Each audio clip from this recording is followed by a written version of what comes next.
Hello! What's up mga lodi ko? For today's video nga po ay magliliw-aliw muna ang inyong mga kungyan. Last October 11 pa nga po to, pero ngayon ko lang talaga na-edit para sa ating mini vlog. Sobrang saya at sulit ang pagpunta namin dito. Dito nga po kami nag-start sumakay since malapit lang naman kami sa Mongkok, walking distance lang. 20 Hong Kong dollars nga lang po from terminal hanggang Sai Kung Pier. 30 minutes ang biyahe. Napakaganda nga pala dito, langhap na langhap mo ang sariwang hangin. Ang dami nga pong ganap kapag statutory holiday. Kanya-kanyang gala, yung iba nasa hiking. Ayan, shout out kay ate. Dito po ang grupo ng CNC Express Travel Limited. Sasakay nga po kami sa Angus Yacht. Ay, bongga. Minsan laang are. Huwag kayong ilalagay ko nga po sa comment section kung kanino kayo pwedeng magpabook. Ay, ari na nga, hindi alam ni Madam Ibong Adarna na sinusundan ko siya. Let's go mga lodi ko at papasok na tayo. Hello mga friendship. 9:30 AM nga po ang meet up dito sa Sai Kung Pier. Ang dami mo namang dala, madam. Anyway, nice to meet you po. Enjoy na enjoy talaga ang mga kungyan nyo. Hanggang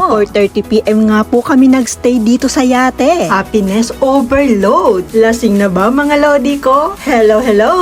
O diba, food trip na food trip ang mga friendship. Kanya-kanyang galawan sa pagkanta. Ang dami nga pong tawa sa mga pakulo ni Madam Ibong Adarna. Ang daming kakulitan. Sasakit ang tiyan mo sa kakatawa. 390 Hong Kong dollars nga po ang ibinayad namin dito per head, including na ang lunch dyan. Meron din pong only drinks na juice. Mukhang nakakarami na ng inom ang ating madam. Kahit nga seryoso siyang nakikipag-usap sa akin ay tawang-tawa pa rin ako. At alin na nga ang mga person, excited na silang sumakay sa kayak at sa banana boat. Habang si Madam Inday nga ay kinukulit sila. First time ko nga pong sumama sa ganitong klaseng adventure. Pero ang inyong kungyan ay talaga namang nag-video lang at nagpicture. Hindi ako naligo at hindi rin ako sumakay dyan sa banana boat. Basta't ako'y taga-video laang nila. Yun lang yun, masaya na ako dun. Dito nga po sa Hong Kong ay napakadaming lugar na pwede mong i-explore, i-adventure. Sa mga interesado po at may gusto para sa mga ganitong lakad,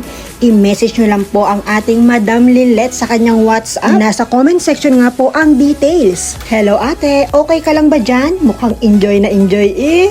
Hello guys, ang saya!